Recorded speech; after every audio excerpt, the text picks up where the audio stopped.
Está começando mais um programa Acontece, onde a gente acompanha os principais eventos que ocorrem aqui em Cantagalo, Cordeiro, Macuco e região. Estamos aqui no Centro Cultural Amélia Tomás, do centro de Cantagalo, para mostrar mais um evento. E você acompanha com a gente a partir de agora.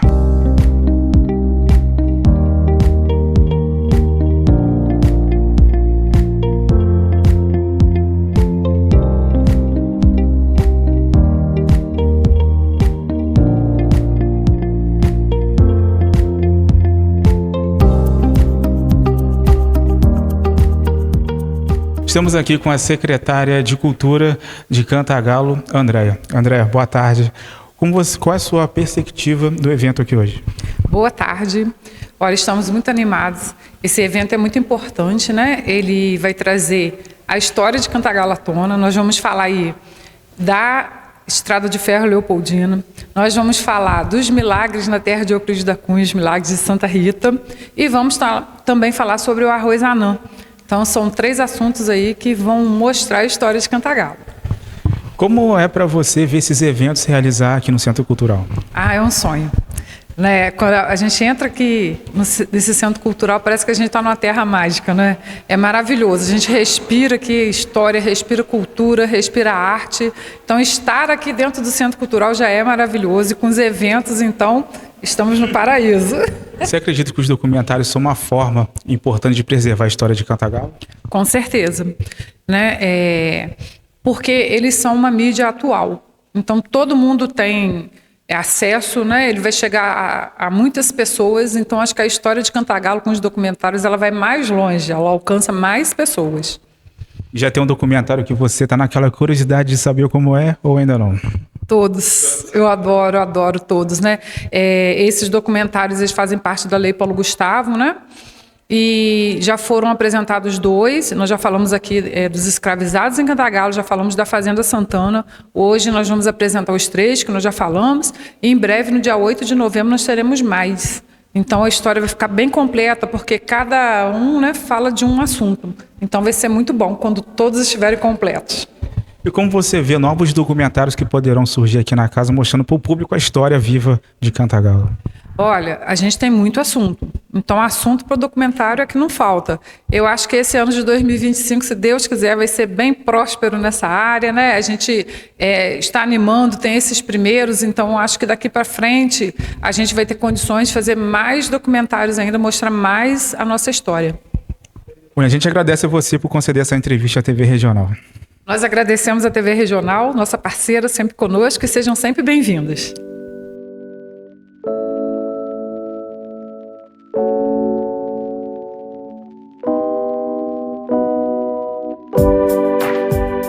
Estamos aqui mais uma vez presente no evento no Centro Cultural de Cantagalo. Estamos com a professora Catarina e a professora Maria Tereza. Como você se sente de estar prestigiando mais um evento aqui na Casa do Cultural, contando a história do nosso município? Olha, a princípio é a primeira vez que eu estou vindo depois da inauguração do Centro Cultural. Estou achando muito lindo, ainda não vi tudo, mas estou achando tudo muito bonito. E é uma oportunidade, né, da gente ter um pouco de cultura no interior do nosso estado. Como é para você estar aqui nesse evento no dia de hoje? Eu estou me sentindo muito feliz porque eu trabalhei bastante tempo no Departamento de Cultura da Prefeitura de Macuco e gosto muito de histórias.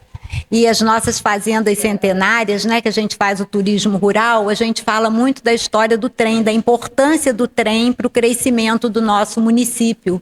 Então, achei interessante os temas de hoje, inclusive o arroz anã, que eu já visitei e achei interessantíssimo. E nós estamos aí para estar sempre presentes no que vocês estiverem fazendo aqui, seremos sempre convidados, com certeza, né? E é um prazer estar participando de um evento tão próximo, né, de Macuco e com tanta coisa boa para a gente continuar dando seguimento a esse procedimento. Como você vê esse evento sendo realizado no Centro Cultural? Eu acho, assim, com relação sendo realizado no Centro Cultural, é um espaço muito bom, né, que nós ainda não temos em nossa cidade, um espaço assim como esse, temos lá o Rural Park, mas é um grande movimento para o município você ter um espaço cultural, né? Isso é muito bom. Como você vê a história viva de Cantagalo sendo retratada em documentários e as pessoas que não nasceram naquele ano de conhecer a estação, a história da ferrovia no município, como você acha esse evento mostrar o que Cantagalo foi no passado? Eu acho muito importante porque a gente sabe, né, quem já conhece a história da Leopoldina, que teve uma extensão, né, de Cordeiro para cá, e Cantagalo também fez com que desenvolvesse bem essa parte. Catarina deve saber até falar melhor do que eu, mas nós temos assim, com o desenvolvimento, né, para os nossos municípios e os nossos jovens ficarem sabendo disso, eu acho muito importante dar continuidade a esse segmento da nossa cultura. Bom, o trem passou em Cantagalo, deixou uma marca registrada no nosso município. Como é para você ver hoje ver esse documentário no nosso município? Eu acho que está dentro do que a gente se propõe. Eu sou professora de história, fui professora de história, mas é uma coisa que eu gosto muito. E eu acho que é por aí, o caminho é esse mesmo. Documentários, lembranças, centros de memória, né? Que é muito importante. E tenho bastante vontade de desenvolver também, porque o centro de Cantagalo não vai ser só um centro cultural de Cantagalo, eu acho que vai ser para a região, né? Então, eu acho que vai crescer essa proposta, não só de documentário, mas como de livros e tudo mais. A gente agradece a entrevista à TV Regional.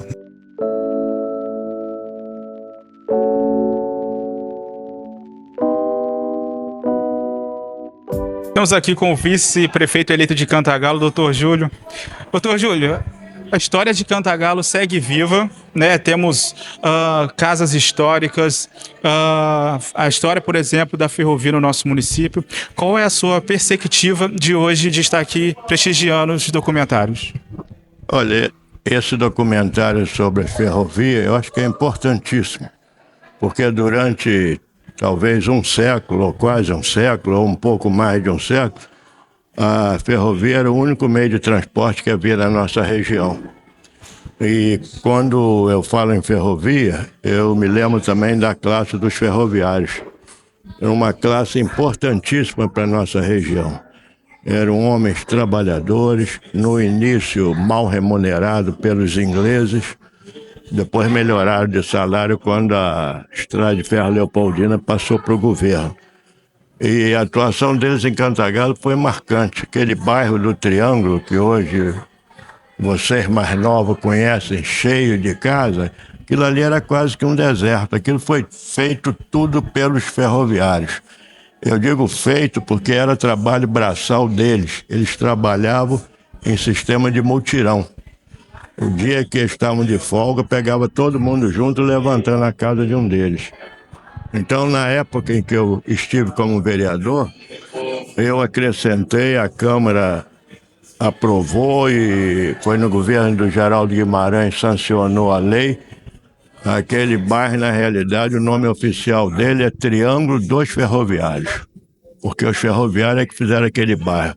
O campo do Cantagalo Esporte Clube, que você conhece hoje, também foi trabalho braçal dos ferroviários, porque na época meu pai foi médico dos ferroviários durante 38 anos. Então o seu Falcão, que era agente da estação, o seu Miguel Mendes, que trabalhava também na estação da Leopoldina, o seu Pinho, que era, parece que inspetor da Estrada de Ferro, e meu pai estava muito preocupado, queriam preencher o domingo dos ferroviários, né? E pensaram em criar um clube, criaram o clube. Então aquele terreno foi cedido para os ferroviários, eles aterraram aquilo tudo, um trabalho braçal.